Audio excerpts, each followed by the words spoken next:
Hi everyone, welcome to the No Money, More Plants podcast. A podcast about a girl learning to take risks, grow plants and eat her veggies. I'm your host Lebo and I'm glad you're here. Today's episode is a solo episode, so sorry, it's just me. I have tried my hardest to arrange my thoughts so that this will not end up sounding like a rant, but please forgive me if it does. First of all, thank you to everyone who has been listening and supporting the podcast. Thank you for the helpful comments and suggestions. I know, I've just recently found out that most of you hate SoundCloud. So you can listen to the podcast on Spotify, YouTube, and Iono FM. Iono FM is a South African podcast hosting website. And you can also listen to like radio and things. So if any of you are thinking of starting your own podcast, you can check out Iono FM and they'd be happy to host you if you're thinking about it. I'm still trying to get the podcast on iTunes and I will let you know as soon as I have managed to do so. I know that the podcast guests are not always crystal clear, like you can't always hear them well. I have found a recording app, software, whatever you call it, and I will start using that from now on. If you have any suggestions with regards to sound recording, please let me know. Some of you have requested that the YouTube version of the podcast be in video format. It makes sense because YouTube is a video platform. At the moment, my guests are all over the country, so it would be challenging to get them on video. I also don't want the visual aspect to take away from the message. So for now, we will stick to audio only. Okay, that's housekeeping done. Let's get into it. In case you haven't listened to episode 1 of this podcast, we are trying to answer a few questions. We want to find out, 1, if changing your career path will guarantee greater happiness.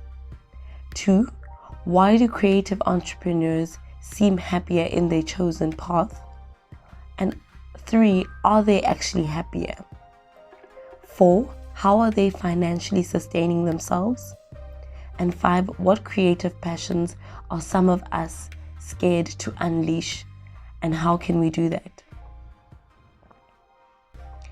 It has been amazing to not only interview people who are on their chosen career paths and who have taken bold moves in following their creative passions, but to experience it myself.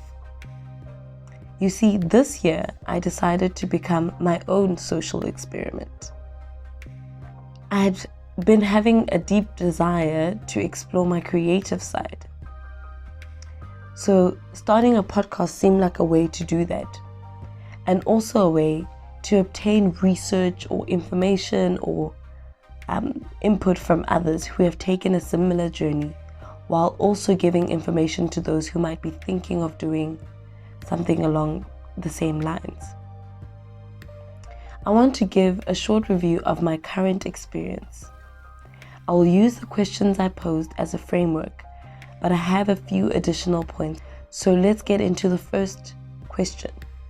Will changing my career path guarantee greater happiness? The simple answer to that is no, but most of you knew that already. That's why a number of you stay in the 9 to 5 and hate every minute of it, except for month end when you get paid. If you are a Christian, the reason you will not find greater happiness in your career path is because of Adam and Eve's disobedience. Yes, it's them again. Because of their disobedience, God cursed work, and as such, we will always find work frustrating. So whether you change your career path or not, you will always find that, and I quote from the book Revolutionary Work, work in this fallen world is futile. So we will only find true satisfaction in glorifying God. What I will say though is that changing a career path or following a creative entrepreneurial passion may help you achieve flow. Flow is described as the state of mind where you are completely absorbed or fully immersed in an activity. Psychologists believe that achieving this state helps people feel greater enjoyment and energy. I have experienced flow in the past couple of months, unlike when I was working the 9 to 5, where I would be easily distracted by a podcast or finding cheap deals online. And I just thought of this. I don't necessarily think that, trying to submit an assignment or trying to finish a project at work in a rush because you've been neglecting it or been avoiding it. I don't think that's necessarily flow. So it might seem that, when I do have a specific task, I can give it focused attention if it's on the 99th minute. So I don't necessarily think that those two, there's panic work and then there's flow. So I think we need to distinguish between the two. Moving on to the second question. I think I'm going to merge the two questions. So we're going to ask ourselves, why do creative entrepreneurs seem happier, and are they actually happier? So perhaps it will be better to give a definition of what I mean by creative entrepreneurs. And some may say solopreneurs or freelancers or whatever you call it. They can be described as your photographers, your artists, your musicians, YouTubers, and to some extent computer programmers.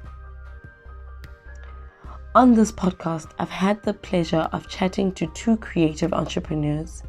Timo, a musician out in Johannesburg, recorded episode 3 with me, and Anele of Earthly Q Personal Care, recorded episode 4 with me. Both Anele and Timo gave a glimpse into their lives, the joys and the frustrations, and I appreciate their honesty and transparency. If you have time, please go check out those episodes. After uploading a few videos on YouTube and posting a few blog posts myself, I'm starting to question how much creativity is actually involved in a creative business. Reason being that you spend almost half the time promoting your content. So in essence, you're in the business of marketing and not necessarily creating. This may only be applicable to small business owners who don't have a dedicated team that does the marketing for them.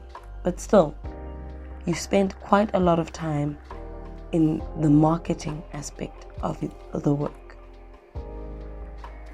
Besides the admin of marketing content and not always knowing where your next paycheck will come from, I do think that creative entrepreneurs are genuinely happier.